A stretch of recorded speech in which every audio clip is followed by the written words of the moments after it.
Nous sommes dans Psaume 23, 5 B et 6, le 6e verset. Nous lisons au nom de Jésus.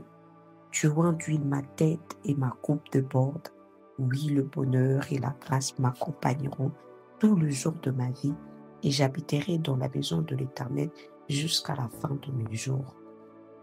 Alors ici, comme le thème est en train de dire, l'onction de Dieu. L'onction, tout d'abord, c'est l'action de oindre.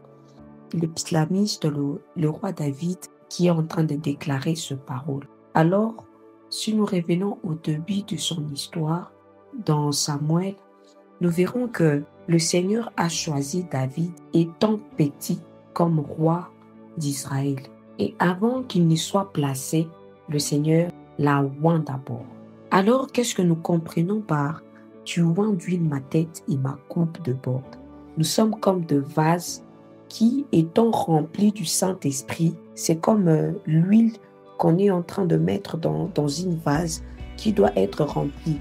Parce que si elle s'arrête au milieu, on sera un peu limité. Or, l'onction que nous recevons de Dieu ne doit pas seulement accomplir des choses dans nos vies, mais ça doit impacter les personnes qui nous entourent. Raison pour laquelle ça doit d'abord déborder pour que nous-mêmes, d'abord, nous soyons bénéficiaires et que les autres, quand ça déborde, là, quand ça coule, que les autres en bénéficient aussi. Alors, je crois bien, le roi David, quand il a été roi, sa coupe avait débordé. Parce qu'il a eu à accomplir une mission qui était incapable au roi d'Israël d'accomplir, Saoul, et au roi et à l'armée d'Israël d'accomplir. Mais David a été en mesure de l'accomplir parce qu'il a reçu l'onction particulière pour la mission. Alors l'onction aussi, c'est une porte qui nous accompagne à l'accomplissement de la mission. Et David ne pouvait pas accomplir cette mission sans recevoir l'onction. Quand bien même il a été capable de tuer l'ours et le lion, il ne pouvait pas tuer Goliath sans recevoir l'onction. Alors, raison pour laquelle la Bible est en train de continuer, oui, le bonheur et la grâce m'accompagneront tous les jours de ma vie. On peut voir David dans sa vie avant de devenir roi. Il a fait face à beaucoup de choses. Il y a eu des montagnes qui se sont levées, de combats, des attaques. Et c'est ça. Mais ce que j'aime dans la vie de David, à chaque fois, il retournait. Avant de combattre, il rentrait vers l'auteur de son onction. Il rentrait toujours vers Dieu. Et pourquoi il rentrait toujours vers Dieu? Vous savez, quand on remplit la vase, on utilise l'huile pour cuisiner et tout ça dans la maison. Et c'est de la même façon, quand on est rempli pour une mission. Tu dresses devant moi une table à face de mes adversaires. C'est quand le Seigneur nous prépare au fait. Il nous équipe d'une chose qui, même quand les adversaires vont se présenter, il fera en sorte que nous ne tombions pas dans leur piège. Et c'est ça, au fait. Quand nous remplissons la vase dans la maison, nous l'utilisons.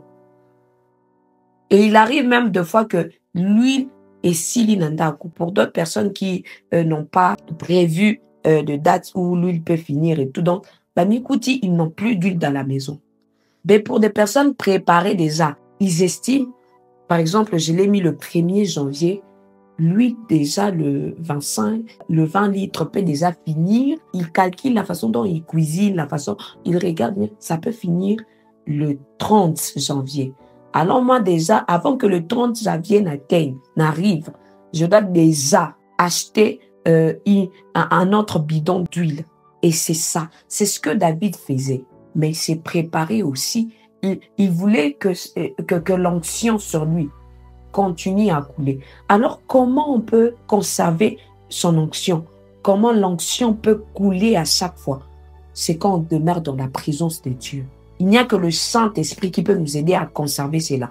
Et c'est quand on garde le contact avec le Saint-Esprit, parce que c'est le Saint-Esprit qui nous donne envie de prier. C'est le Saint-Esprit qui nous donne envie de passer du temps dans la présence de Dieu. Et à chaque fois que nous sommes en train de prier, à chaque fois que nous sommes en train de passer du temps dans la présence de Dieu, à chaque fois que nous sommes en train de méditer la parole de Dieu, à chaque fois que nous sommes en train d'écouter des cantiques, des hymnes qui honorent le Seigneur, on est en train de conserver l'onction.